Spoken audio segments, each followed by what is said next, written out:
Is drinking raw milk safe like RFK Jr. suggests? Can you reduce a glucose spike if you eat your food in, quote unquote, the right order?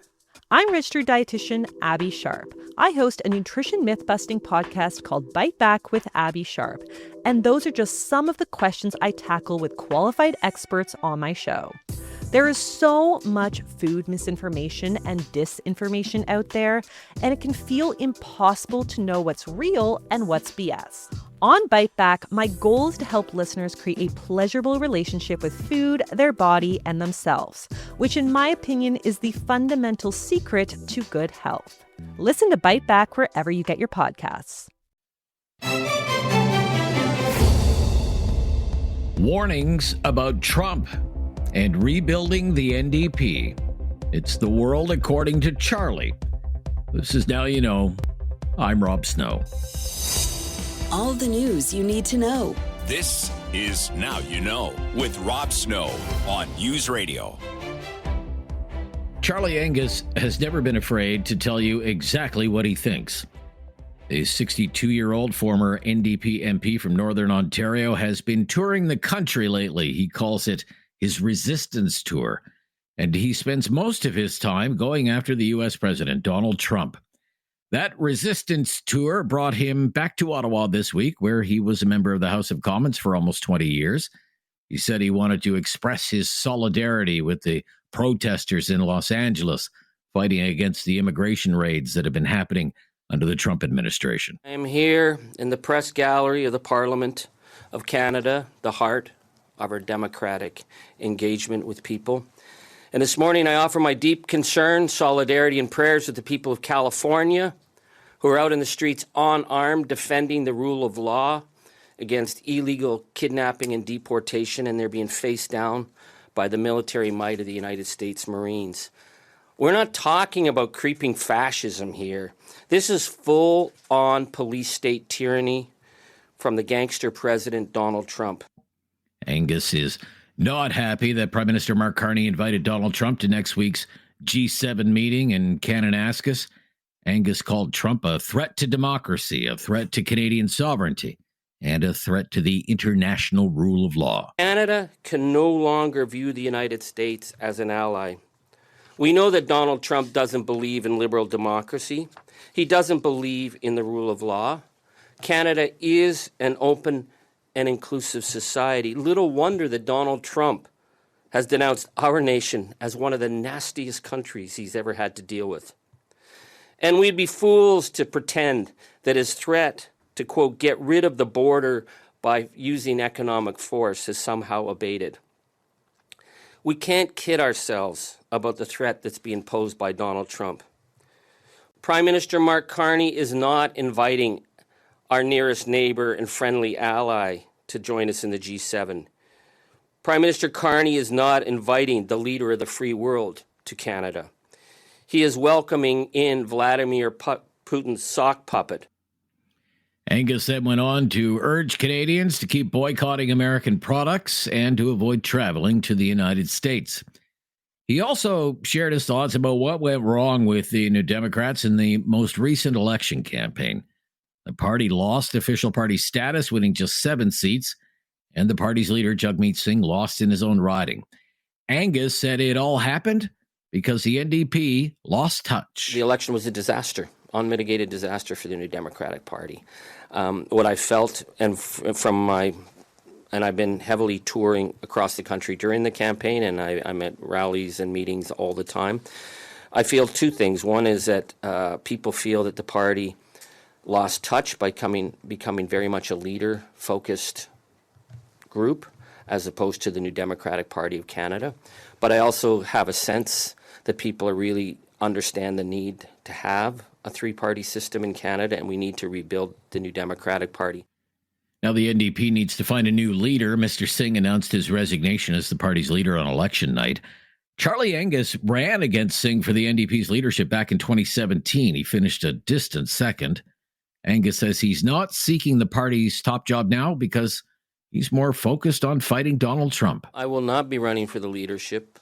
I felt ever since Donald Trump came to power that I need to focus on Canada, and I will continue to focus full out. I'm working more than full time than I've ever worked before on this threat. I do believe that there is a disconnect in Canada that, I think one of the problems and one of the realities is, and I'm just trying to be fair here, is that, we know what we know, and our comms people know what they know, and our pollsters know what they know, and they're good at what they know, and our talking heads are good at what they know, but we're dealing in completely uncharted territory. We're dealing with the rise of authoritarianism. None of us were there back in the 1930s, so we don't have anything to compare to. I think we have not really framed the threat as clearly as we need to. And I think that puts a danger to our political leadership to be more worried on just the day-to-day rather than the big picture. We need a very strong new Democratic Party, and we need a strong renewal. So I'm interested in seeing who comes forward. Angus also revealed that he hasn't spoken with Jagmeet Singh since the election loss, but he shared some ideas on how the MDP can start the rebuild. Well, number one, you got to be able to win. I think number two is recognizing, the strength of the social democratic movement was it was a social democratic movement. Number one, I would kill Zoom. Everything I see with the party is on Zoom. Nothing against Zoom. We had to do it during COVID. But, we used to be a party that was really rooted in at the writing level. The writings, the big debates on who were going to be delegates at convention, who were going to regional forums. We used to hold pub nights. We used to hold bean dinners. God, we had have bean dinners and we'd all go, right? It was a hassle and you never made any money, but it was about bringing people in and making them feel like they belonged. We became a party that was very focused on TikTok likes. I'm sure that helps, but TikTok didn't get us elected. The NDP does have an interim leader, Don Davies. What does he think about what Charlie Angus has to say? He agrees for the most part. The election campaign didn't go very well. Well, it was a tough election. There's no doubt about that. I mean, we're down to 7 seats. And I think right now the key thing is to engage in a really authentic visioning process with our membership to really explore where we've come from, why we're in the position we're in, but more importantly, to chart a better path forward. So that I don't want to second guess what our membership and our grassroots and our progressive allies have to say.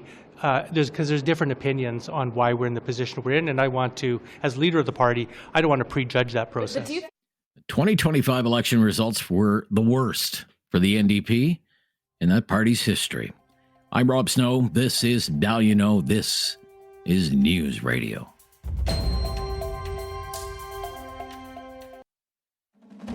No question goes unasked or unanswered. Now You Know with Rob Snow returns on News Radio. He's my friend on the right side of things. Michael Taube is back with us, syndicated columnist and speechwriter for former Prime Minister Stephen Harper. Welcome back. Hey, thank you, Rob. Hope you're doing well today. Yeah, I'm great. Thank you. There's an anonymous group that is getting some media attention, especially in conservative media. It's called Project Ontario. Yeah. It's not happy with Doug Ford's performance as the Premier of Ontario. The main complaint is that Doug Ford is not a real conservative. It has published what I would call a manifesto. This is a little part of it. Ontario's elites in government, business, and academia have chosen managed decline, protecting their assets and influence rather than pursuing a dynamic, abundant future for the next generation. So it's calling for people to be part of the movement, to chart a bold new course for Ontario, one that, quote, restores confidence in our province's potential and delivers real lasting results for the people who call it home. Doug Ford has won 3 majority governments for the Progressive Conservative Party of Ontario. This group is clearly not happy. What do you think about the group's claims, and are you going to be joining the movement? I don't join movements, Rob. I haven't been part of a political party in over 20 years, and I don't join movements. But regardless of that, I mean, that's an obvious point. I understand it. I mean, look, we live in a free society, and people are obviously allowed to evaluate things as they see fit, including the performance of a politician, or in this case, the Premier of Ontario. We can also understand as well that there has been some frustration with Doug Ford in the sense that his brand of conservatism is obviously very different than what we've seen with other conservatives in the country. We don't have to list them all, but we know that he's different than former Ontario Premier Mike Harris. We know that he's different than Ralph Klein was, the former Premier of Alberta. It's the same for current ones. He's not the same as Danielle Smith. He's not the same as Scott Moe. He's not the same as Pierre Poilievre, the federal conservative leader. He's very, very different. We've talked about this, and we don't have to go through the whole rigmarole, but Doug Ford's brand of conservatism is a mix of conservative principles and ideas and populism and a bit of a sort of a retail politics nature. It's the way he sells his brand. It is different, though.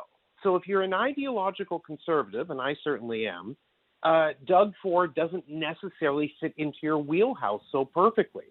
And that's one of the reasons why Project Ontario likely was created. Now, to be fair, I don't know most of the people involved in it, but you don't have to really look very far because you can see it in public life, you can see it on social media, you can see it elsewhere, that a lot of conservatives are just not happy with the brand of conservatism that Doug Ford is selling, or if you don't like him particularly, you might say peddling. Is it fair? No. Does it look a little preposterous based on his success politically in Ontario? Yes, but from an ideological standpoint, because Ford doesn't fit into the small c conservative motif that we sort of accept and understand modern conservatives to fit under, that big umbrella, you can certainly see why people would be frustrated with it, especially based on, during his time, friendships with the federal level governments, with when Prime Minister Justin Trudeau was still in power. We saw his friendship with Chrystia Freeland. That was naturally blasted away at many, many times. They've also seen that he's been, I guess, chummy is probably fair to say, with the current Prime Minister, Mark Carney. Oh, sure. Yeah. And I think that just bothers a lot of people. So the red meat conservatives, the ones who are truly conservative, many of them are bothered by that. I mean, in fairness, Rob, just to tidy up this discussion, or at least my end of it for now, one of the things people have to consider that is if you're going to win in politics, and you're going to win in politics not only in Ontario but in Canada, you have to ensure that you build bridges with a lot of different groups and a lot of different people and a lot of different ideas. And if you're too rigid one way or the other, it's not successful. It's not been a successful political formula in Canada for anyone.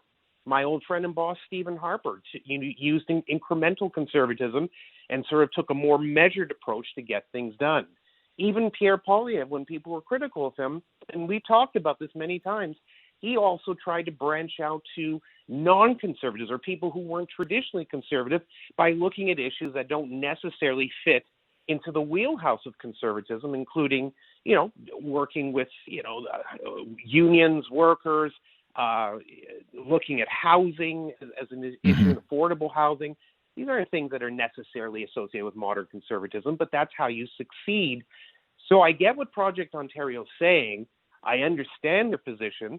I accept it. I certainly respect what they're trying to do. But at the same time, the only way to be successful in politics is you have to have a big tent around you, not a very narrow-casted vision.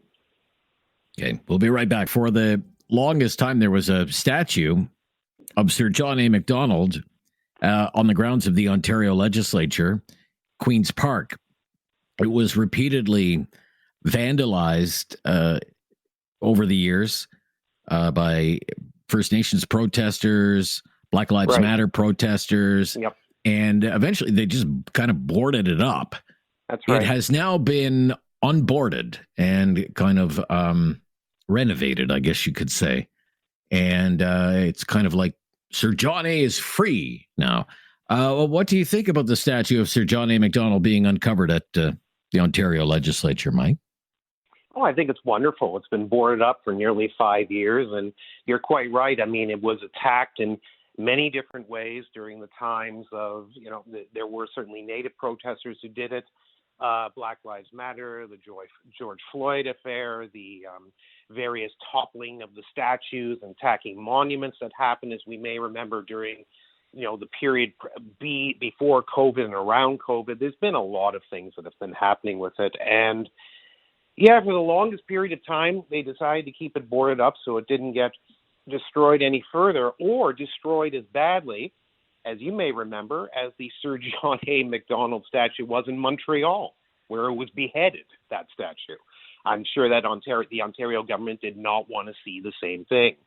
At the same time, though, I mean, I'm glad to see that it is out in the open, that some of this haze that we've been living under the last few years is starting to dissipate. Because, look, no one is suggesting that Sir John A. Macdonald was perfect. He was not perfect. None of us are perfect. But at the same time, though, his role in building this country is unquestionable. The importance of the role that he played in the political history and just the general history of this country can never be denied. You cannot erase history that you don't particularly like. You can't erase people that you don't particularly like because they don't, they're a little too sensitive for your ears. You have to accept history as it is, unvarnished and the truth. And for that reason, it is good to see that Sir John A. Macdonald's statue is out in the open. Apparently, it has been covered with some sort of a coating that will protect it if it's ever attacked again. There are security guards out there watching it to ensure that nobody comes out and attacks it. And it allows people to actually observe and go to and take pictures with, or whatever they choose to do, an important figure in Canadian history who should never have been attacked, like all other figures in history should not have been attacked. And finally, at least it's no longer boarded up, and we can actually look at it, through the Ontario legislature and quite right near the Pink Palace. I think it's only a matter of time, I think, before it's vandalized again. I think we're in store, actually. I should say, I think we're in store in Ontario for a volatile summer. I think there are going to be a lot of protests, especially over Doug Ford's Bill 5, which was passed in order. This is so it declares certain areas of the province special economic zones, and it's all designed to fast track economic development projects. The big one that Doug Ford has his eyes on, of course, is the Ring of Fire in Northern Ontario. And First Nations leadership not happy. And I believe there's organizing happening right now for protests over Bill 5.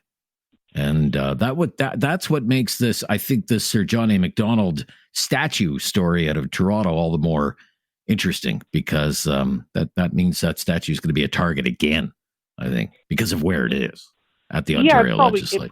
It probably will be, and people suspected that, but we shouldn't be clamoring over the fact. We shouldn't be pleased to know that possibility exists. But yes, the looming possibility does exist, absolutely. But again, the fact that there are security guards out there, the fact that it is being watched, the fact that we will be paying more attention to it, as we're paying more attention in general to other statues and monuments that were either attacked or brought down or brought back, depending on where it is, not even just in this country, obviously, the United States, parts of Europe, etc.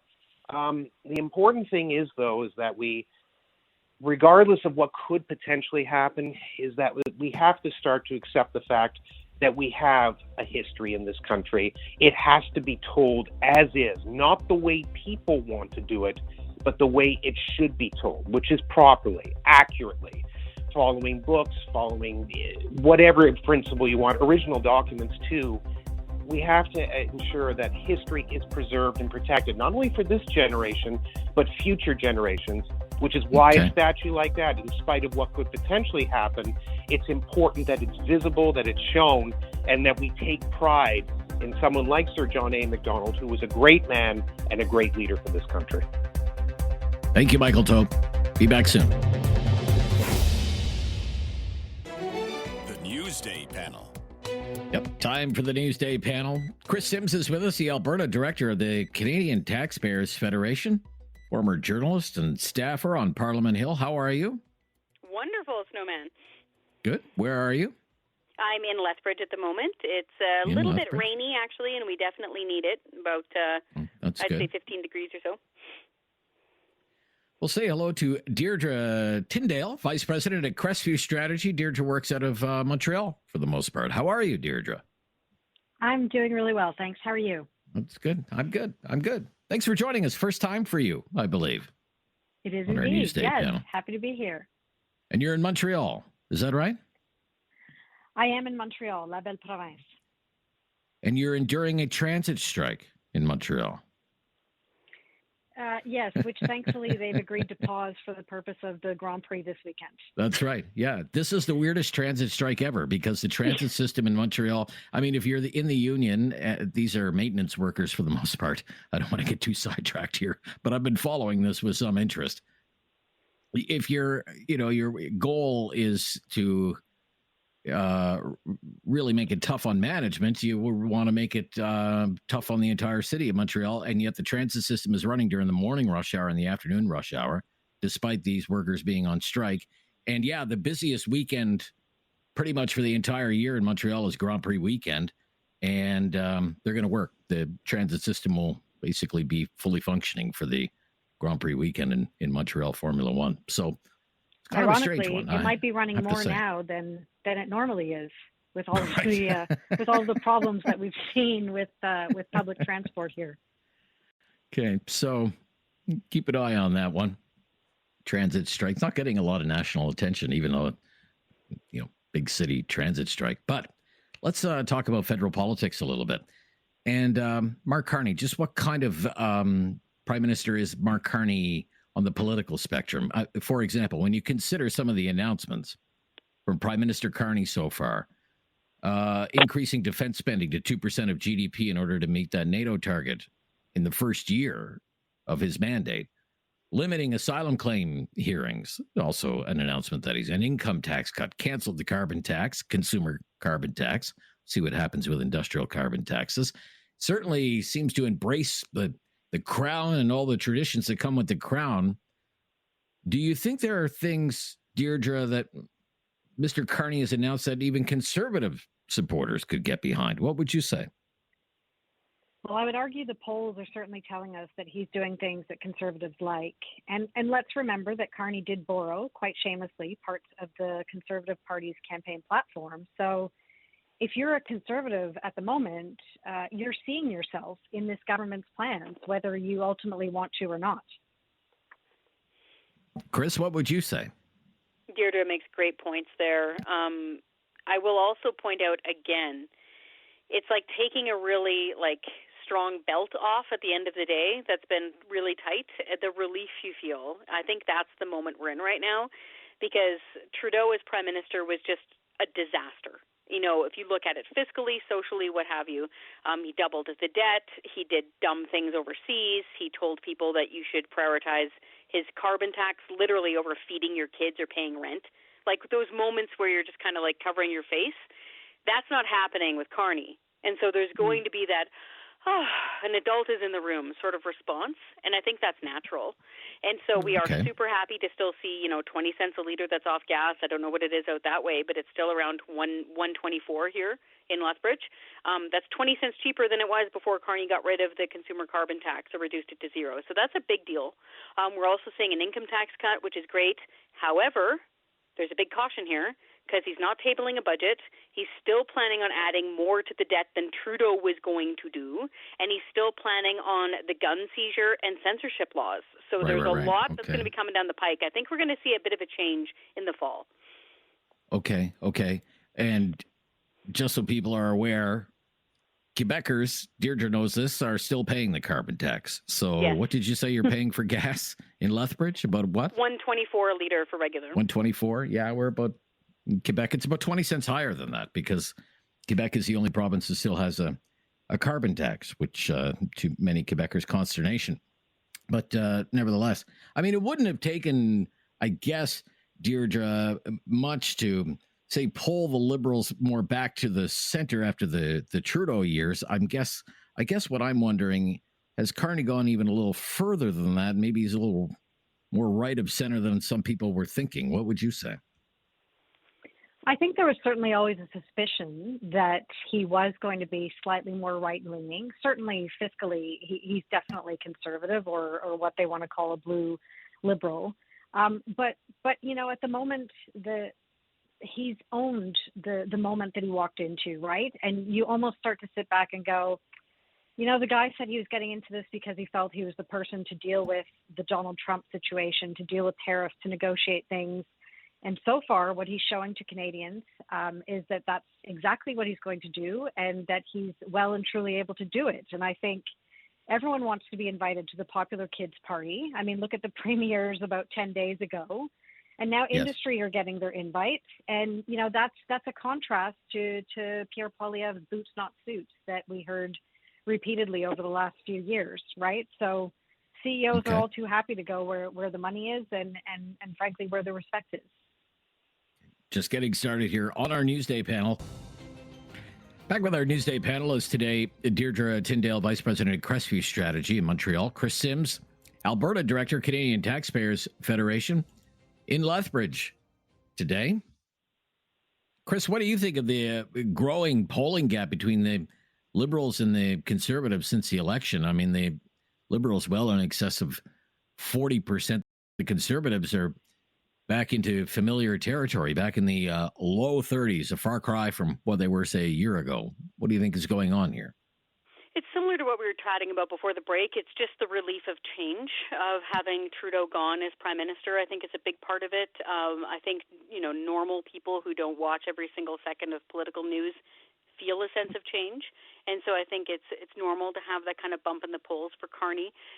The Conservatives, they're going to have to be counting next time around on the NDP party existing and actually polling at around 15% or so when they actually get their votes counted.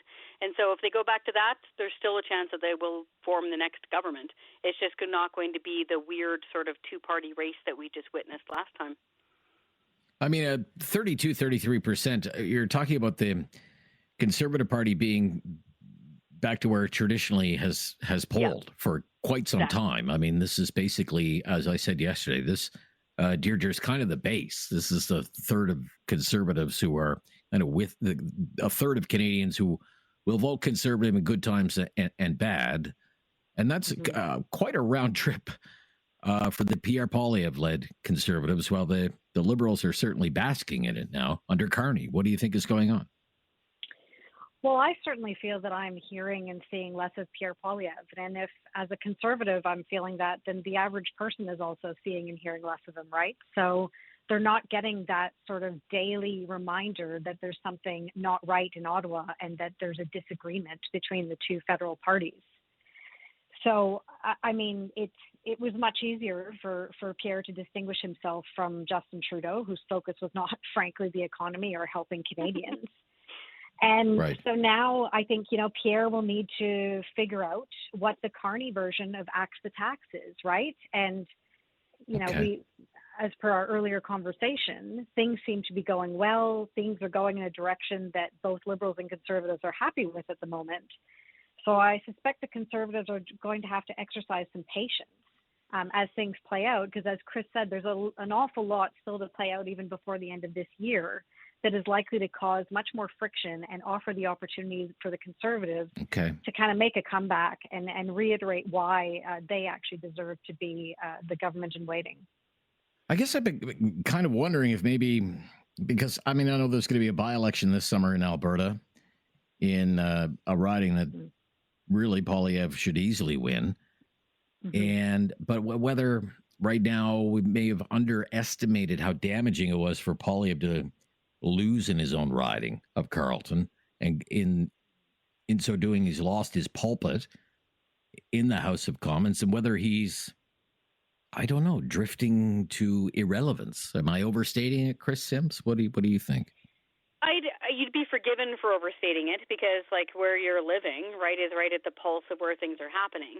I would liken this to, kind of the phony war, right, the prelude of, waiting to see what actually is happening. And so this weird limbo time where Scheer is leading them in the House, Pierre doesn't have his seat back yet, it's June, the kids are going to be out of school, so to speak, within the next few weeks. It'll be odd. And so I think when it comes back in the fall and Pierre has a seat again and we start getting down to brass tacks, we get the fall economic statement, we start bringing up things like the looming ban on the sale of gasoline-powered cars, that kind of meat and potato stuff, I think they'll start getting more traction. It'll feel back to normal. And I would add to that, Deirdre, maybe you want to jump in here, when there's a budget. You know, to Chris's point, I mean, we're into the final few weeks of the school year here. There will be, you know, road trips and vacations and everything. But then after Labor Day, things will kick into high gear again. One would assume Pierre Poilievre would have a seat back in the House of Commons and maybe get the groove back. What do you think? Yeah, absolutely. I think even just as parents are going into the stores in August to do their back to school shopping, right, when they're starting to maybe put together some of the bigger grocery orders again, they will then be reminded in a very serious way of everything that we had been talking about up until the April election, right? In a manner that was different, that was much more focused on how things are hitting Canadians in the wallet, in the pocketbook. So I agree. I think the time will come for the discussion to kind of rise back up to the surface. I do think that Trump continues to just dominate the space at the moment, right? Even the talk of the G7. It was largely focused for a few days anyway on whether or not Trump would attend, and that had to be the focus of the conversation. So I think there's a lot to play out, and the issues that affect Canadians will once again come, top of mind. Okay, we'll be right back again. It's our sorry, Chris, did you want in there? Just very quickly to Deirdre's point, she nailed it. Yeah. When the end of August rolls around and moms are looking at $70 for a kid's hoodie to go back to school, then things are going to hit the road. Okay, be right back. I really like reading Lawrence Martin in the Globe and Mail, and I really mean that. But, and this just doesn't apply to Lawrence Martin. It applies to a lot of people in political Ottawa, write columns like this. I feel like I've been reading the same column for 10 years. So Lawrence Martin writes, the Conservatives need a big rethink, a change that broadens their identity beyond their prairie-driven populist brand. Prairie-driven populist brand. The trajectory Conservatives have been on since being overtaken by the reform ideologues has been predominantly a failing one. They need to put this phase of their history behind them. And as I said, I've been reading that same column for 10 years. What do you think about that? It just persists, Deirdre, this idea that this version of the Conservative Party of Canada, which just received the most votes in its history and had the best electoral performance since, 1988, I believe, 1988, is a prairie-driven populist party that has been overtaken by reform ideologues. I mean, is that even accurate now, this version of the Conservative Party of Canada? What would you say? Well, no. By saying that we've had our largest vote share since Brian Mulroney was Prime Minister is actually proof that we've been growing the party, and we have been, increasingly attracting new people to the party. What I took real exception to was Lawrence Martin saying that the Conservative brand is loser. I not only thought that was harsh, but it's not true because we've been winners, right? And whether it's by winning elections under Stephen Harper or, to my earlier point, growing the base of the party, I would put that in the winner column. And, his insistence on counting the number of elections won by the Liberals versus those won by the Conservatives, I don't think is actually comparing apples to apples. And I think as well, if Lawrence Martin then in the same breath is going to say that we should consider adopting a more moderate form of conservatism, such as what we're seeing from Mr. Ford in Ontario, I would say that a lot of people in the party would strongly disagree because, the word conservatism there might be called into question. Yeah, There's not a lot of love in the federal Conservative movement for Doug Ford. Despite his electoral success, don't get me wrong, 3 straight majority governments that we talked about with Michael Taube earlier in our program, just a different kind of kettle of fish when it comes to Doug Ford. What do you think about this, Chris, though, that the modern Conservative Party is a prairie-driven party, and it's the same party that, that was overtaken by reform ideologues? What do you Oh think? my! So Deirdre was right on the fact that they're growing the party, et cetera, et cetera. But this just speaks to this sneering disdain that far too many comfortable Laurentians feel towards people who are from the prairies and who are populists. Like, deal with it. Deal with it. Like, he's upset that Joe Clark isn't the leader of the Conservatives anymore. Like, not surprising whatsoever. And every time some columnist from the Quebec-Windsor corridor says something sneering like this, you're just going to get more support for Western sovereignty. So he's just going to have to make peace with that this is an element of the Conservative movement. We do show up in boots. Okay. Great to talk to both of you today. Thank you so much, Chris Sims. Thank you. Good to hear Thanks, there's rain in Lethbridge today. And the Deirdre, that you're surviving the transit strike. Have a great Grand Prix weekend in Montreal. Thanks for the time today. Thanks Great so to hear much. from you. Love it. Thanks, guys. Deirdre Tyndale, Vice President, Crestview Strategy. Chris Sims, Alberta Director, Canadian Taxpayers Federation. It's time to talk back. On Now You Know with Rob Snow. Call now. And have your say. 1-833-668-2577. Welcome to Talk Back. 2 hours of debate and discussion on the big issues of the day. And today's topic, having more children. Making babies. Here are some questions to get the conversation going today. Why do you think Canadian families aren't having more children? Why do you think Canadian families aren't having more children? And what could the government do to make it easier or to encourage parents to have more children? Give those some thought. Give us a call. Our call-in line, 1-833-668-2577. Important topic today. The reason we wanted to get back into the topic today is because there's a major new report out. It's from the United Nations. It's not specifically about Canada. But the Canadian situation will sound familiar, I think, to a lot of people. The report is called The Real Fertility Crisis: The Pursuit of Reproductive Agency in a Changing World. Okay, fancy title. So what it is, it's a survey of people, 14 countries around the world, and the researchers can conclude that people would like to have more children, but feel they can't for a number of reasons. And that the number of people who would like to have more children but feel they can't is alarmingly high. Alarmingly high. It's 20%. It's 1 in 5 people who say they would like to have more children, but they simply can't for any number of reasons. And the biggest reason people are choosing not to have more children, according to this research, is because of money. It's because of economics. It's financial limitations is the language used in the study. It's by far the number one reason, coming in at almost 40%. And when looking at the economic concerns, the financial limitations, if you will, the top worries include precarious employment, job security, and housing, the high cost of housing. Why aren't you having more children? Don't have the money. Where would we live? Number one reason. But 20% cited other reasons. Like people are worried about the world. They're worried about the world that their children will grow up in. They're worried about things like climate change. They're worried about things like war. They're worried about things like pandemics. Generally speaking, they're just worried about the future and what the world is going to look like in the future. So they're choosing not to have children or not to have any more children. 25%, so 1/4 said they have been at a point in their lives when they really wanted to have a child, but came to the conclusion the timing just wasn't right.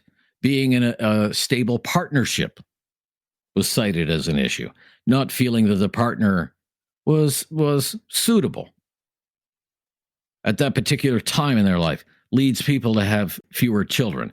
People cited a partner's unwillingness to share household duties as a concern, as a reason to not have children, share in the housework, taking care of the children, childcare, the unequal division of domestic labor is how it's described in this report.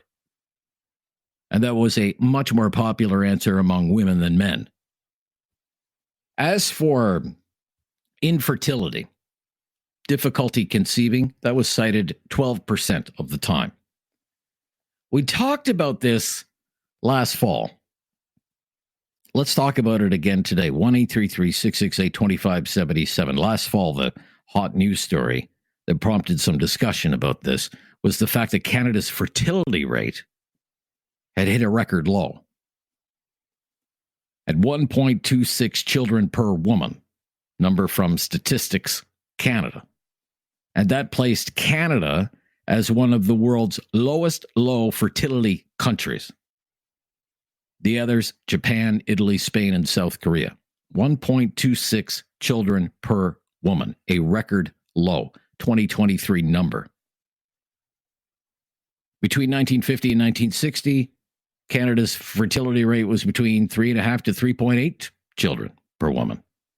Peaked in 1960, 3.81, and then it's been on a steady decline ever since because of big changes in society. By 1970, it was 2.26. By 1980, it was 1.68. By 1990, it rebounded a touch, 1.83. For the first decade of the 2000s, fluctuated between 1.5 and 1.6. And then in 2020, dropped back down to 1.4. And the latest figure that's available for 2023, record low, 1.26. Happening despite the federal government and most provincial governments running programs that they say are there to make it easier for parents to raise children. Programs like the Canada Child Benefit, now there's the Canada Dental Benefit. The federal government is spending a lot of money, billions of dollars to try and deliver daycare for $10 a day. There are programs like RESPs to help families save for a child's post-secondary education. There's parental leave managed through EI.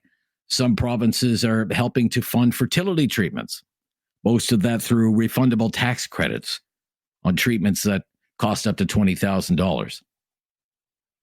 Quebec's program a lot more generous than that. We've talked about the school lunch program in case you're worried children may be going to school hungry. And yet, despite all of this, the country's fertility rate is at a record low, 1.26, the lowest ever. Why is this? Why is this? What's going on? Share your thoughts. Why aren't Canadians having more children? And what could be done about it? What could help reverse the trend? Is there anything government could do that it hasn't tried yet? 1-833-668-2577, 1-833-668-2577. Join the discussion, important one today. 1-833-668-2577 is our call-in line. If you have never called before, just mention that. We will make your call a priority. Why aren't Canadians having more children? What can be done to encourage Canadians to have more children? This is Talkback. We hope to hear from you today. I'm Rob Snow. This is News Radio. Have something on your mind you want everyone to know? Call now. Hello. 1-833-668-2577. It's Talkback on Now You Know with Rob Snow. I'd love to hear from you on this topic today. Bigger Canadian families. Why aren't Canadians having more children? What can be done to encourage Canadians to have more children? 1-833-668-2577. 3 lines available. Love to hear from you here in hour number 1 of Talkback today. Let's go to Halifax. Roy is on the air. Hello, Roy.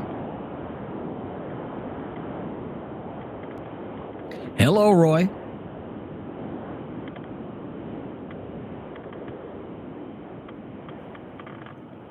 Well, I hear Roy. I don't think Roy hears me. Hello, Roy, one more time. Hello. Yeah, there he is. Hello, Roy. Yeah, I can't hear you is all. It's the problem. Okay. Sorry about that. Anyway, so correct me if I'm wrong now. Didn't we have a plan back in the early 90s, maybe late 80s, where we were going to have a national daycare strategy? Oh, yes, sir. We still do. Yeah, so my understanding, and I don't want to be, I pretend like I know anything, but my understanding is that we were going to provide some kind of assistance for our population to have more children, in the way of maybe if mom stayed home or if dad stayed home or whatever, that we could have 2 or 3 kids, and we would be supplemented by the government. And a lot of people were against that, including some of my friends who said, why would I want to? Why is my tax dollar going to your wife having 2 children? Well, as a result, we've had no children, and as a result, we've had to complement our population with immigrants, and that probably wouldn't have been as big of an issue today if we would have got on with a national daycare strategy 40 years ago, because all those kids would be 30, 40 years old now, maybe having their own kids. Right. Well, I mean, we do have. I mean, the Trudeau government launched this plan to have $10 a day childcare. That's kind of the end goal, that Canadian parents would pay no more than $10 a day, and it has signed all of these agreements with all of the provinces, where the provinces are supposed to run these programs with financial assistance from the federal government, with the goal to deliver what it calls quality universal childcare for no more than $10 a day. Not quite there just yet. And okay, do you think that would be is that a good idea to be doing something like that? Do you think? Wasn't there a plan back in the late 80s under Mulroney and the early 2000s or the early 90s under Chrétien to launch a national daycare strategy? I'm pretty sure there was. So the current one that came up under Justin Trudeau was just outdated. I thought we had a plan 40 years ago to launch a national daycare program, understanding full well that we needed Canadians to have more children, and the incentive for Canadians to have more children was that there was going to be some kind of financial and other rewards for I'll say moms, for lack of a better term, or dads, to stay home and have a couple more children, and we didn't, and as a result, we stopped having children, and now we have to have immigration to make up for who's going to pay for my CPP down the road. Right. Yeah. Well, you've highlighted one of the big issues, of course. But I'm telling you right now, I mean, this was a signature piece of policy from the Trudeau government, was this idea of having bilateral agreements with all the provinces, with the end goal being $10 a day childcare for anyone who wants it. It hasn't quite worked out that way. There's a shortage of spaces. In some places, childcare costs actually went up. Some childcare centers have even closed because of there's been problems with the execution. But I'm going to move along, Roy. You've got us off to a good start, though. Affordable, quality childcare. How does that fit into the equation for you? Kate is up next in Alberta. Hi, Kate. Hi, Kate. Can you hear me okay? I know of 2 families that have moved from Alberta to Quebec, young families in their 20s. Neither of the families are employed outside of the home other than raising their kids and homeschooling in the French language. And they're supplemented by, I don't know, I'm assuming by the provincial government of Quebec to have kids. And one of the families has 9 and the other has 8. So I don't know if that's a policy that Quebec has, providing you raise the kids bilingual. You stay in the province. Again, they don't work because they survive on family assistance, I guess. Okay. Correctly, if I'm wrong, I'm assuming that's how it works. So. Well, Quebec does have its own, in nationwide, there is the Canada Child Benefit, the monthly checks from the federal government that flow to Canadian families. Of a lower income, correct? Right. Well, there's a sliding scale for it, yes. But Quebec has its own program that kind of tops that up. Sure. As well. Quebec has its own program. Quebec used to have a program that paid families to have children. it doesn't have that anymore. They ended that in the late 1990s. But for example, if you had a child, the Quebec government would send you a check for $500. If you had, and if you got up to 3 children, they send you a check for up to $8,000. But they don't do that anymore. They focused more on, well, what the previous caller said, affordable childcare. Quebec went full steam into low-cost childcare. At first, it was supposed to cost no more than $5 a day. It's had its own problems, but it's largely seen as a success. Right. Yeah. I don't know of anybody that stays in the West and does that, so I wasn't sure if Quebec had a specific program for people that particularly raise their kids bilingual. And my question is, why would you have 8 kids? But I guess if they want to stay at home. Right. And, well, that's how they survive. Great. Right. Yeah. Well, I don't know. Okay. Thank you so much. Thank you so much. Yeah. Quebec has been very generous in encouraging people to have larger families. And Quebec's fertility rate is higher than the national average, but not by much. We're just getting underway with our discussion. Bigger families. Why aren't Canadians having more children? What can be done to encourage Canadians to have more children? 1-833-668-2577 to jump in on this one today on Talkback on News Radio. Families. Why aren't Canadians having more children? What can be done to encourage Canadians to have more children? Government's tried a lot of things. Christy in Alberta up next. Hi, Christy. Hi, Rob. Thanks for taking my call. Great pleasure. Welcome to it. What's your opinion? Well, it has to, I think, come down to affordability crisis and the current generation. So, I mean, you think about how expensive it is to pay rent and pay bills and put food on the table, and you calculate that into adding children to the factor. I mean, kids are very expensive, especially if you want to provide them a good life, extracurriculars and such. Look at our current demographics in their main child rearing ages. We have Gen Z, and we have the millennials. Millennials and Gen Z, they're still living at home. So, I want to say back in the day, I hate to say that, but that's kind of what it is. You could move out of house, get a job, get an apartment, build up equity into something, save up. I mean, these poor people nowadays, I mean, they're still living at home, and I get it in other cultures, maybe multi-generational housing is common, but it's not as, common here, and so I just think it comes down to affordability.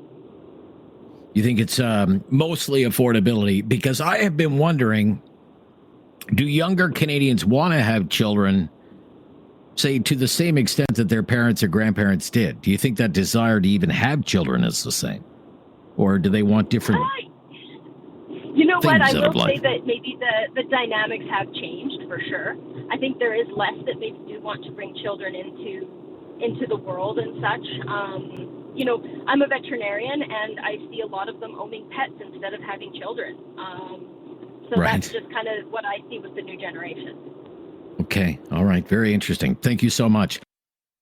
Have something on your mind you want everyone to know? Call now. Hello. 1-833-668-2577. It's Talk Back on Now You Know with Rob Snow. Why aren't Canadians having more children? What can be done to encourage Canadians to have more children? 1-833-668-2577. Simone in Ottawa today. Hello, Simone. Hi, can you hear me? Hi, Simone. I hear you just fine. What's your opinion? Okay, great. You always have such interesting topics. Thank you. Well, I while I was waiting, I put down 5 things that I think that are causing this, or at least contributing. I think it has to do a lot of how Canadians are thought to about children and child rearing as we grow up throughout, schools and stuff. A lot has to deal with, birth control has a huge factor in these things. Our thoughts on feminism and moving to that women working outside of the home sort of thing, as well as moving from the traditions, not being able to have that simple life as one person is, the sole income bearer while somebody's child rearing. It's like moving away from that tradition, as well as while you said, the government is doing more daycares, but I feel that might be more detrimental to children than beneficial in that you're giving away your child for 8 hours of their waking hours of the day. And so when you have your children, you're just waking them up and putting them to bed. So I feel like that might cause indirectly, and I would love to see more studies on it, the psychology on the detachment. So maybe growing up, adults might not feel the need to have a child because they didn't feel a connection growing up psychologically. Okay. That might have a factor. Anyways, those are my thoughts. Okay, very, very interesting. It's out there for public discussion now. Thank you, Simone, for your call and for your kind words. Eric is in Halifax. Up next. Hello, Eric. How you doing, Bob? I'm good, Eric. What do you think is happening? Well, I think that, like that lady said, affordability is the big issue here. I mean, it's tough bringing up a child. I mean, I don't knock women for having children, but if they have too many, and with the cost of living and everything else today, it's tough. And the only way that they're going to do it is if the government increases or intensifies the child care. And last but not least, the only other way that I think they can do it, if most of them won a lottery, and then they could bring up a baseball team. Right. Okay. Right. But focus on, you would say your focus would be on more affordable child care. I would say so, yeah, because it's tough bringing up a child. I mean, it's not an easy task. Oh, sure. I sympathize with the women today that, bring a child into the world and see it going to the wayside. I mean, it's just not fair to the child. Okay. Thank you. Okay. I mean, for the better part of 10 years, the Liberal government has touted this idea, $10 a day, $10 a day. We want to get childcare down to $10 a day. Ministers going all across the country, signing agreements with provinces who were historically opposed to the idea of government-run childcare, much more in favor of direct payments to parents, so the parents would have more choice in the childcare options for their children. They were kind of against, just on ideological terms, this idea of a government-run childcare system. But even those governments that were hesitant, like the government of Alberta, for example, when Jason Kenney was the premier, couldn't say no to the money, and eventually came around to that way of thinking. We have a couple of lines available now. 1-833-668-2577 if you want to join the discussion. Joellen in Halifax. Joellen, hi there. Hi, how are you? I'm good. How are you? I'm good. I have 6 kids of my own, so we have a large family. Wow. Holy smokes. So in the time that we have been raising our children, we've seen a massive shift in some concerns. So I, like a previous caller, wrote down some thoughts. Affordability is a massive issue of groceries, on and on and on. I don't need to break that down. There is still a real concern for if one partner is providing all the money and that relationship breaks down, what is the stay-at-home partner supposed to do? They're often quite trapped. Tax breaks are definitely not equal. There are far more that go to working parents than to a one stay-at-home parent. Family.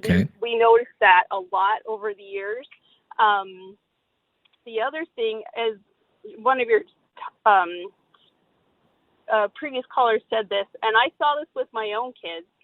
As they would go to school, they would say in school, my daughters especially would say that they wanted to be a stay-at-home parent, and the teachers looked down on them. They would comment that was a bad choice, that they didn't support that.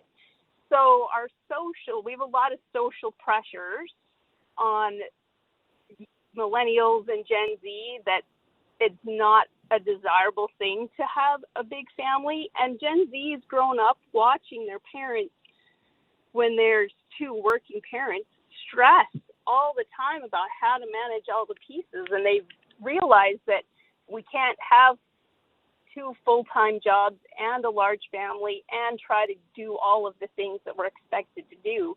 Something has to give. Gen Z already is showing through their work trends and now family trends that they're going to choose their self first. I'm not saying that in a selfish way. Something has to give, and children are viewed more as a limitation and a burden than an opportunity. I see. Okay.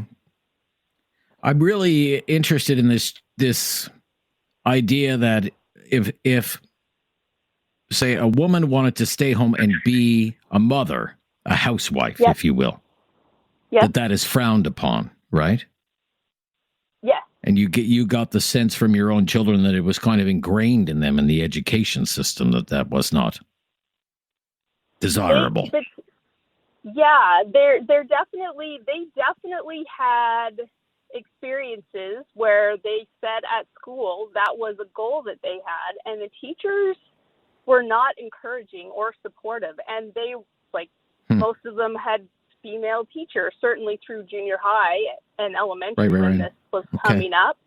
And then you factor in extremes, which extremes are extremes, but I know that there's a trad wife trend online, which grossly misportrays what a homemaker, stay-at-home parent looks like, but that's become quite controversial. And and that Gen you're out there milking cows and churning butter and everything. Right? And that, I was a stay-at-home parent. I still strive. I'm only working part-time right now just to help make ends meet, but I still stay-at-home. And I certainly did not have time to raise chickens or milk a cow. Right, I gotcha. Thank you, Joellen. I love your thoughts today. Thank you for your call and sharing your opinions. 1-833-668-2577. There's a line for you if you want to jump in. Busy one today. Why aren't Canadians having more children? What can be done to encourage Canadians to have more children? Sandy up next, calling from Calgary today. Hi, Sandy. Hi, can you hear me? I hear you. Can you hear me? Excellent. I really enjoy your show. This is the first time I have prompted myself to pull my car over and call you. Oh, wow. Because it's a topic dear to my heart. I was an educator for 40 years, and I always felt that those children who had at least one parent at home did much better in their educational pursuits throughout their educational years. So that's my own personal opinion. Trying to get away from what I think about it personally. If my parents had have thought about the financial problems, I wouldn't be here on the face of the earth, because they didn't have 10 cents to rub together. Whenever my father needed something for us, he would take an extra job delivering newspapers or shoveling the snow. So there was that kind of wonderful attitudes towards raising a family, which I don't see anymore. My third point is my husband is an infertility specialist, and he said all the things that we have done over the years to stop ourselves from becoming pregnant has, of course, boomeranged and gone backwards, and there are so many infertility problems. He sees many patients on a daily basis. And my final thought on this is, I think perhaps, and I do have 4 wonderful children, bless them, that if I were to think about having a child in this day and age, I would not be doing it because of what's happening in the world vis-a-vis politics. Okay. Because this was going to be, you mentioned financial anxiety, certainly, and we've heard that that's top of mind right now for a lot of younger people, and a major reason why they're either not having children or not having more children, the cost, and the cost of living. But they're citing other things like, anxiety about the state of the world. Exactly. And I do understand that. Okay, you do. I do. I see that with our own prime minister. the decisions that he's made, given $500 million to a terrorist organization, that's just a very minor thing, probably in the eyes of the world, not to me. And I see that for my friends who are fearful of having children and wondering what their future is going to be. So I really do see that as a reality. But I would like to say, as an educator and a parent, my finest hours have been in the raising of my children. They have taught me much more than I could ever teach them in a lifetime. They are a great gift to me. And I really admire people who raise their kids, raise them well, and know how to tell them no occasionally. Okay. Thank you so much, Sandy. Good to hear from you today. Grave Village, Nova Scotia. Mike is on the line. Hello, Mike. Hi, how are Mike. you today? I'm good. How are you? What's your opinion, Mike? Well, there's been many incentivized programs that have come on the scene over the years. Earlier caller talked about in Quebec. Currently, I think the child tax benefit is very high nationwide. But, money is always a bit of a hammer of motivation. Money probably is not working. Maybe that's why the Quebecers made the decision to roll back some of their incentives. But to commoditize the having of children or put a dollar figure on it, like how much is enough, maybe isn't the answer. There's probably another way to look at it, I think.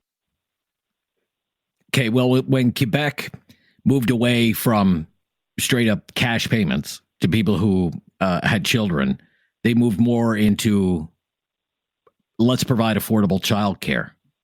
And it was really the first province to move headlong into that. And for many years, the federal government has been trying to kind of copy what they're doing in Quebec with all of its pros and its cons, but certainly make it easier for parents to afford childcare. Do you think that's maybe a better approach? Because it's come up numerous times already. What do you think? Well, when we talk about, dollar values or the commoditization of population growth, really it comes down to labor. I think really when you get into childcare benefits, and so you can incentivize things for women who want to work, it's really not dealing with the core issue around, I think, motherhood and the respect that society needs to afford to women who are mothers. And there's different kinds of social capital. Money is one type of capital, but women who are good mothers who take on the role of motherhood, huge job, very taxing. A bit of a pun there, I guess, but it's a huge responsibility. Sure. And perhaps society needs to look at how it needs to respect women. And there's many cultures in the world that do so. And they seem to be more effective at dealing with population issues in terms of increasing birth rate than we are here with these monetized systems. Okay, interesting. Mike, thank you so much. Let's take Glenn's call from Halifax. Hello, Glenn. Hi, Rob. Hi, Glenn. Yeah, good to hear from you. Why aren't Canadians having more children? What can we do to encourage them to have more children? What would you say? I would say, like in Nova Scotia, it takes 2 to 3 years for a teacher to get a permanent contract. So if a woman starts her job, she gets 2 years into it, and she has a child, when she comes back to work, she's back at zero for seniority. So you put in another 2 years, there's not a lot of incentive to have another child and go back to 0% seniority. Okay. So so limits on career potential? Is that what I would put that down as if I were to write it down? Yeah. Absolutely. Yeah. Okay. Losing 2 to 3 years, right? Right. Okay. What could be done to encourage Canadians to have more children? What, if that's a problem, what do you do to fix something like that? A lot of our profession is unionized, so The union Right. should be standing up and saying, you know, if you have 2 to 3 years in and you go off for childcare, when you come back, you shouldn't lose that time. Okay. The whatever seniority you have gained. Is that what Yeah, you're acquired. saying? Acquired. Yeah, Yeah, sure. absolutely. Sure. Okay. Yep. Okay. Is this common in the teaching profession? Yeah, I mean, I know Yeah. teachers who, you know, male teachers who have a permanent contract over 3 years, and I know female teachers, they're 8 years in and they don't have a permanent contract yet. Okay. Because they've been out of the workforce on maternity leave or whatever the case might be. Yeah, and then they start from scratch again. And then they start from scratch again. Okay. See, that's something I wasn't aware of. Very interesting. Okay, Glenn, thank you so much. Yeah. Interesting angle. It's time to talk back. On Now You Know with Rob Snow. Call now. And have your say. 1-833-668-2577. Bigger families has been the topic today here on Talkback on News Radio. Hi, I'm Rob Snow. Welcome to hour number 2.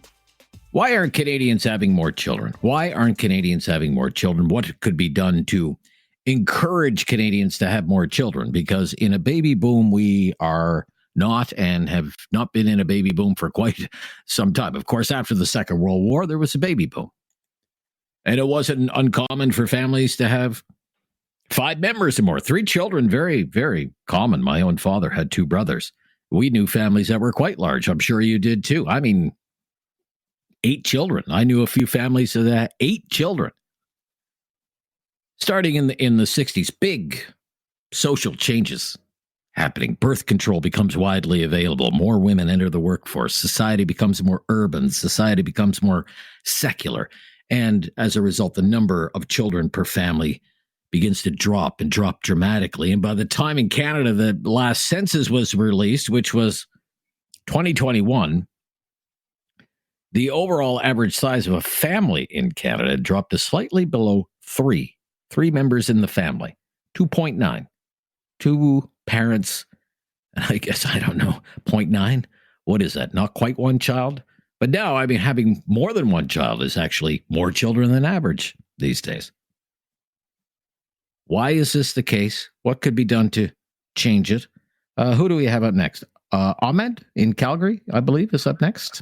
Hello, Ahmed? Hi. Hello. Hi there. Yeah, good to hear from you today.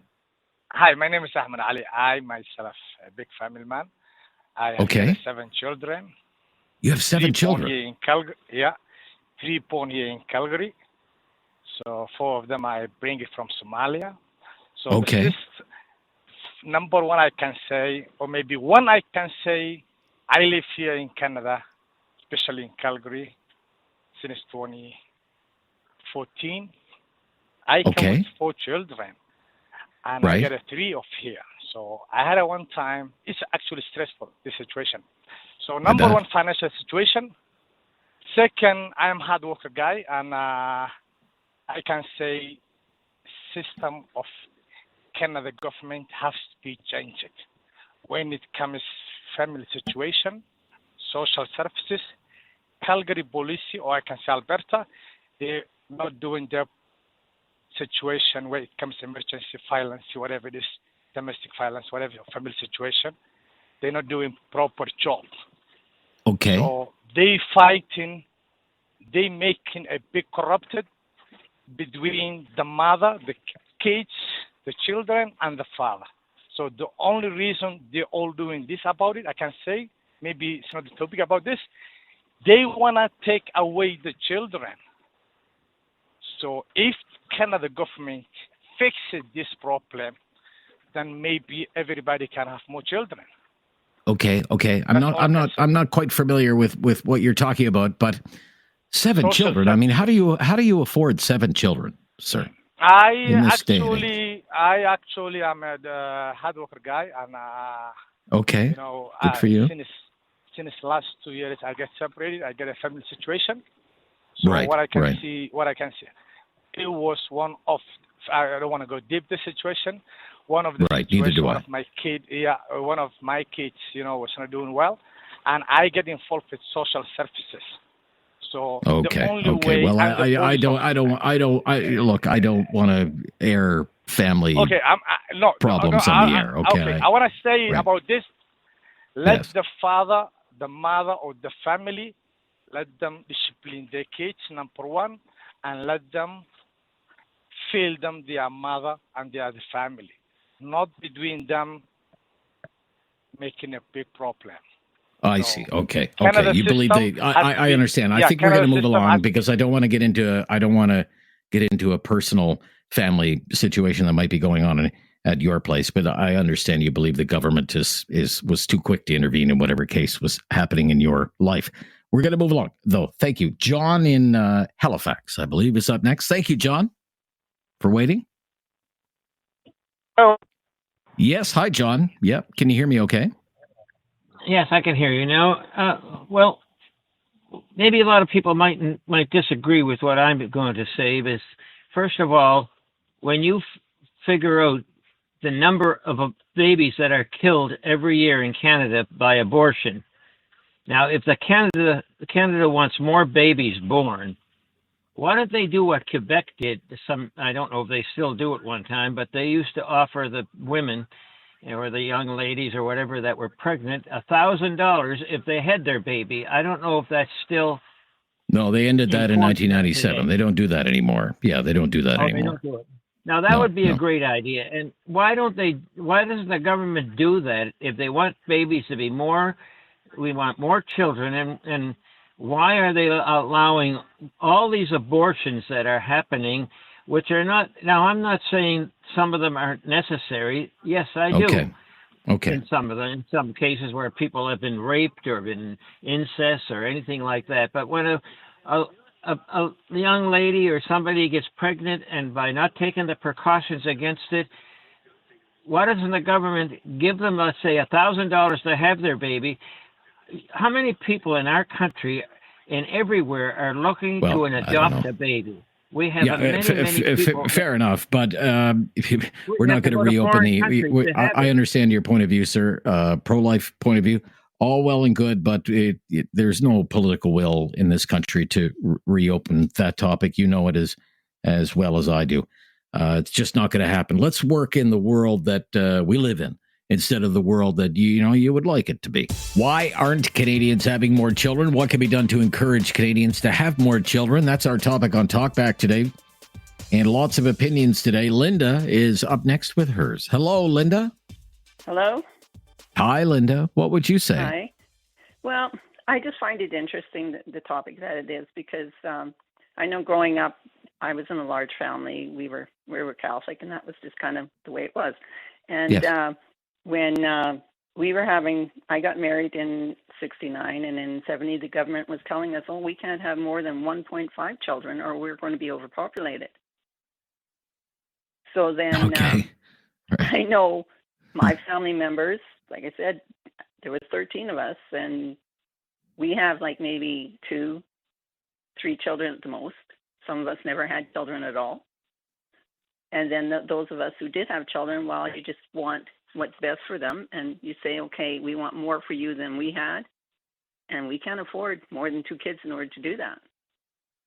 And now my daughter's children, because my daughter and her husband had to go through changes because of farming and everything else. Anyway, she had 4 children, and they were raising themselves a lot because mom and dad were trying to get their careers back going. And I know with the one daughter, she's a environmental scientist. She said, no, I'll have pets instead. I'll have cats instead. I have another grandson who, him and his wife just now finally got their careers settled. And so they're having their first one, and they're in their 30s. Right. And I had a grandson who passed away. He had 2 daughters, and another daughter having difficulties. But my point is I think with society the way it is now, couples have choices. They can just choose to live together. They can choose to have relationships. Society doesn't look down on them for that anymore. Right. And so if and when they choose to have children, maybe it's too late for them. Okay. But the changes in society have offered people more choice. Yes, than and with those say choice someone come of consequences. your generation would have had. Yes, It most just definitely. because of the social ideals at the time, right? Right. Yeah, and I think And what with was some, we're not going to do it until later. Well, then when later comes, it's too late. right. Like that, Right. you had that one that said earlier where her husband was saying how, it's not that easy for them to have. Well, sometimes girls are getting into relationships when they're like 16 or something, much younger, and on the pill for much longer. So I think society has allowed them to do what they want, and it's not always come out with the best consequences. Okay, very interesting, Linda. Thank you. Yeah, very interesting. Thank you. Big family. Wow. Jay in Halifax up next. Hi, Jay. Hey, Rob, how you doing? I'm good, Jay. Thank you. What's your opinion here? I'm under the age of 30, and I've got 2 young kids, so I'd like to think that I'm probably the cohort that you're talking about. Yeah. Okay. Okay. Honestly, the best thing, at least for my situation, our situation, certainly financial, but that's really only scratching the surface. The best thing that we need as a small, young family, and believe me, I come from a family of 3, and both my mom and dad come from families of 4, and I'd like another child. What it really comes down to is support. Both my parents are boomers. Both my partner's parents are boomers. And there's a distinct disconnect between even just sounding tone deaf, whether if it's being told to pull up your bootstraps or, just work hard, it'll come. Well, at 28, you're just getting your career under yourself, and to turn around, get a career started, make enough money to have the means to buy a starter house, and I don't know about elsewhere in the country, but here it's certainly $500,000 for even what's openly considered a basic starter home. That's crazy. It is.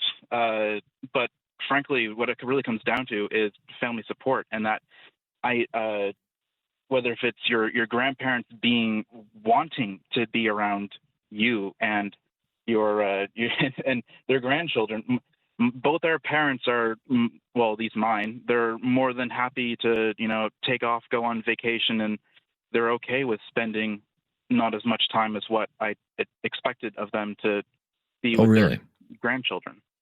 Okay. Well, that's interesting. To me, it really comes down to not just the will of the people who can have kids, but also the will of people who, are going to have grandchildren. It's not just like the whole bit about taking a village to raise a child. It's absolutely true. You need support on all fronts.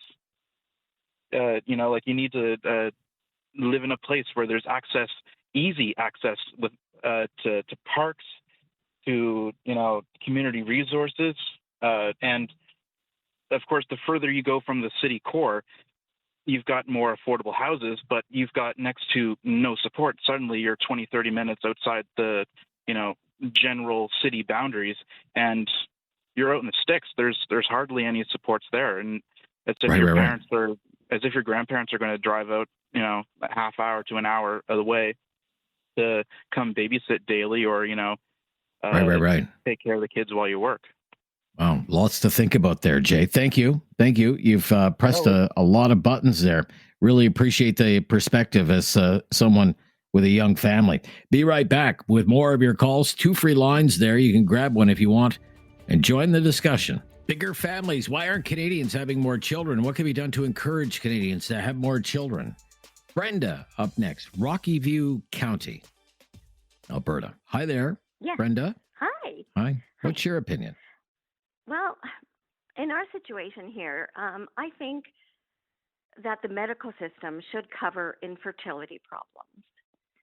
Very interesting. My daughter and son, my son and daughter-in-law had problems, so they went through infertility in Calgary. They went through the whole process, cost over $20,000, and it didn't work.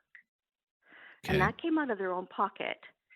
So then she did a whole bunch of research, and she found a clinic in Prague that would take her as a patient, and they were able to start the process here, fly to Prague, have a holiday, spend a week there, They completed the process and they flew back. They have a set of twins now that are 7 years old from that. Wow. And it was less money than it cost to go through another round here. I just think the government, costs less money system, it costs less money to go to Prague, have a little vacation, and then come back to Canada. Yes, it was less. Wow. It was over $20,000 in Calgary for this whole process. Sure, and the government, the health doesn't cover it. No, and some provinces are. Families. Yes. There's families out there that want kids and can't have them and can't afford the $20,000. Sure. Yeah. Some provinces are starting to offer tax credits. They'll it will apply up to, as you say, $20,000, and you'll get a tax credit. I believe the maximum tax credit you would save $8,000. But $8,000 doesn't go very far if the the cost is in excess of $20,000 for and what if one you have cycle, to do it 2 or 3 times? If you have to do it 2 or 3 times, exactly. Yeah. Well, I think if they would start covering that stuff, that the Canadians would start having more, because there's so many young couples that can't have them. Yes. Now, I would point out, want them. Quebec, the province of Quebec, is widely considered the most generous province when it comes to helping parents who are struggling with infertility. And it will cover, I looked this up today, 1 full IVF cycle per lifetime, as long as you're under the age of 41, including all the medications, embryo storage, and up to 6 what are known as IUIs. You used to know what those mean. I can't remember what that means now. But they'll cover it all. One time. Wow. And one time only. And that's far superior to the kind of covers that you would get in most Canadian provinces. Some provinces it's very little government assistance. Well, I don't think Alberta has any coverage. Right. Okay.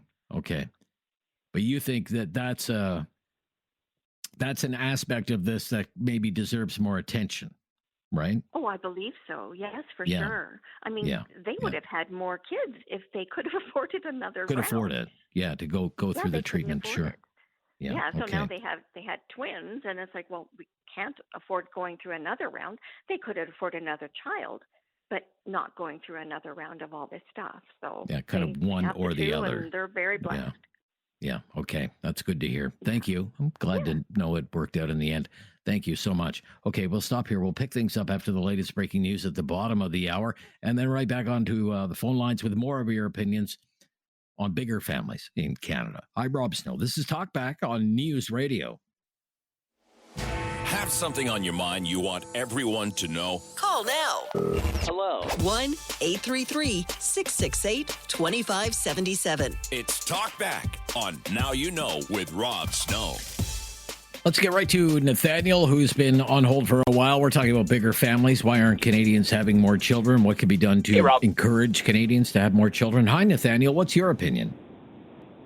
Yeah, lots of great comments today. I came from a larger family of 6, and not to say that any comments I've been given so far are not, worth, listening to and all that stuff, but I wonder at what point it becomes, under your priorities at the end of the day. That's not I'm not saying that it's not expensive, but if, all of my friends and my family, and there's lots of them, and pretty much all of them are 2-3 kids plus. Some have dual income, some do not.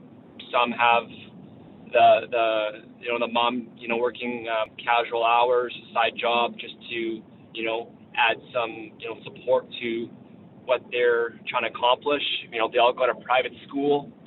Not that the private school in the provinces that I'm thinking about are excessive like other parts of Canada, but, it's, I think it's priorities. I think you can make it work if you want to make it work.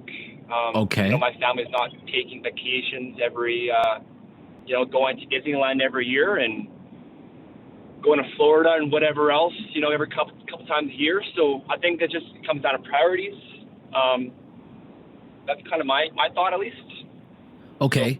So, not necessarily, say, more government support or a change in maybe government policy. Is there anything that could happen on the public policy side of things that you think could encourage Canadians to have more children? Because you sound like it's more of a personal choice, the willingness to make personal sacrifice outside of whatever government is doing, which is fine. I think it's nature, absolutely personal. And heck, if the government wanted to pitch in, I don't see that being, not wanted by those who do want to have children who just physically can't, cannot afford it. There are those situations, and that's not to, not understand that is a reality in the world we live in with Trudeau over the last 10 years. So, yeah, I think there's different perspectives and different ways of looking at it. So a little income from the federal government, provincial government would go a long ways. And if that's not going to happen, then, look at your personal finances, look where you're spending your money, and what's your priority? Do you want a child or not? Do you want to raise, someone to, participate in the world we live in? That's up to you. But, yeah, I'll leave it at that. Very good. Thank you, Nathaniel. Good call.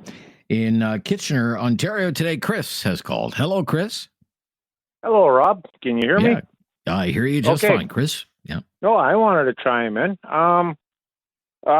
First time caller, and love listening to your show. Thank you so much. And no, I just want to, where do we lose in society? I'm a male, so continuation of your name. I grew up in a family of 6. My mother couldn't wait washing cloth diapers and get out in the workforce. But that's what we did back in that day. I mean, I've been blessed with a son and a daughter, and I'm just thinking it's just the love of having a child, Okay. They're kind of great to have around, I think. All right. And I'm looking forward to grandchildren. I'm waiting. You are. But, okay. But I think it's just the desire. Government help is great. Right. But from my perspective, Nathaniel, he pretty much nailed it on the head. I mean, just procreating. Yes. That's human nature, isn't it? I would think. Well, it's been happening for a while. Society is just more focused on just the finances. Right. As opposed to doing the sacrifice. Okay. Right? Very interesting. Very interesting. Because, I've wondered. Do it or not. Yeah. I mean, I'm in my mid-50s now, and this is one of the things I was wondering. Do, say, younger Canadians, say, under 35, want to have children to the same extent that their parents or grandparents did? Right.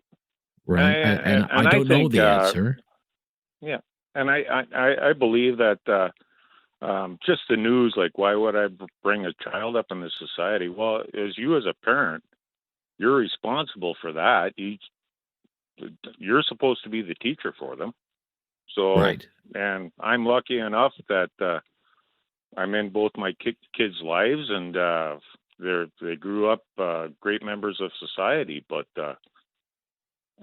it's got to be the willingness just to do the sacrifices instead of the Disneyland, whatever your cruises. Right. Okay. It's a personal thing, but I think if you got to look at the family thing. If you come from a solid family background, that carries on. It should. Okay. Very good. Thank you. All right. Thank you, sir. Very interesting That's call. all I have. Yeah. You sound very passionate about it, about family and looking forward to having grandchildren. It's such a great story. We're going to stop here. Jeff in Cambridge is up next on the topic of bigger families and why Canadians aren't having bigger families. Hi, Jeff. How are you doing? I'm good, Jeff. How are you? Every time I call, I say, don't say that. And every time I say Don't worry about it. Don't worry about it. Yeah, okay. Education.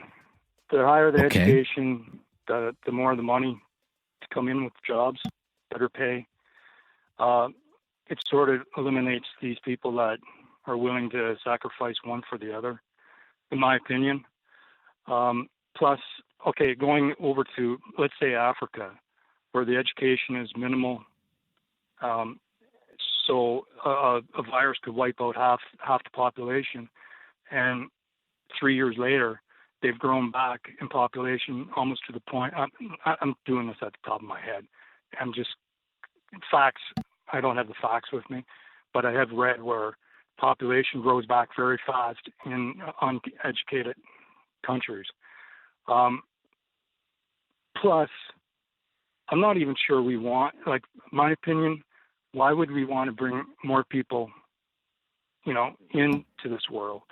Our population, although all countries are not populating the way they used to, there's a decrease, but there's a phenomenon because the population is so big, we're still growing in world population. So plus less people equals more jobs equals better pay, in my opinion. Okay. And we basically brought in, let's say, a baby boom over the last 6-7 years. And what does that look like now? Is anybody better off? I don't think so. Okay. Okay. Well, it could be, Jeff, and I thank you for your call. It could be that the two are connected, and Jeff raises a good point. Well, why does this matter? Why is this something that researchers even fret about? Okay. Well, there are any number of reasons. Fewer babies today means fewer workers tomorrow. That can lead to labor shortages, impacts Canada's economic productivity, impacts the growth of the economy. Fewer younger workers puts pressure on our ability to take care of older Canadians. We promised to do that. We need taxpayers to fund the CPP. We need taxpayers to fund old age security, guaranteed income, all of these programs. We need people to pay taxes, pay the healthcare costs for older Canadians. Fewer young workers means fewer taxpayers, which means higher taxes for everyone. Or flip side, cuts to services or more debt. It can have a disproportionate effect on smaller towns and rural areas of the country, the economic stagnation, school closures, all of these things. I think I went to 2 different elementary schools in my small town in Atlantic Canada and a junior high school. They're all gone now. All of those schools have been torn down. Now, to Jeff's point, well, the government for a long time had been relying on immigration to fill a lot of the gaps created by Canada's low fertility rate. But as you have seen now, if immigration is not managed properly, and I think we can agree under the previous government it was mismanaged, then the consensus over immigration collapses. And that's what has happened in Canada because of the reckless mismanagement of the immigration system by the Trudeau government. And immigration alone is not going to solve this problem. David, up next in Calgary. Hello, David. Hi, David. Hi. Hi, David. You're up next. Go ahead. What's your opinion? So, I'm 34, and I have 8 kids. You have 8 kids? I do. At 34? I do. My gosh, you've been busy. I got married young. Yeah. Holy smokes. So I keep hearing people talk about, population overgrowth. I think in 20 or 30 years, we're going to have the opposite problem. We're facing a population collapse. Okay. You were talking earlier about who's going to pay for the old age security and the retirement and stuff like that. Sorry, I'm just on a job site. I'm a little out of breath. Had to run back to the phone. Yeah, I just don't think that it's really the problem that people think it is.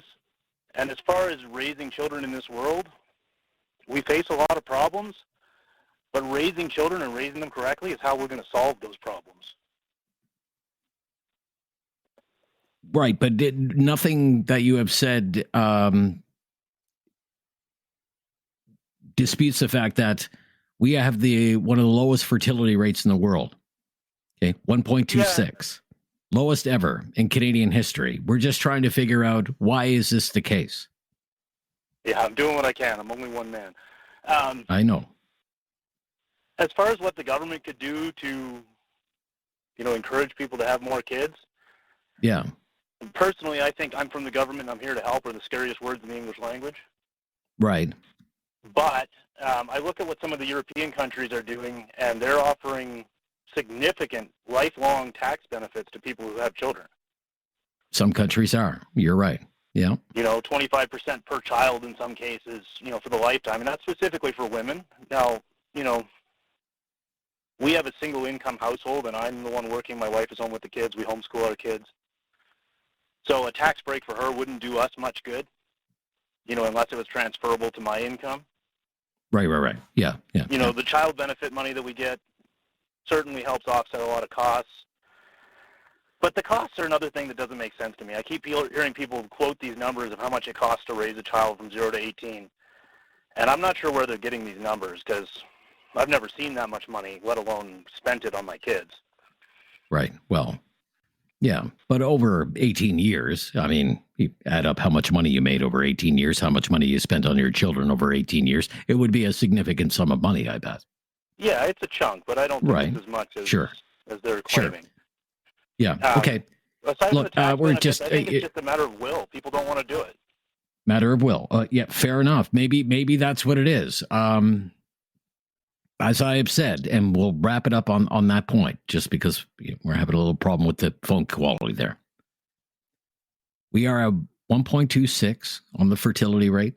That's a 2023 figure. It's the most recent figure available from the government's own statistical agency, Statistics Canada. Came out last fall. Lowest ever. Among the lowest in the world.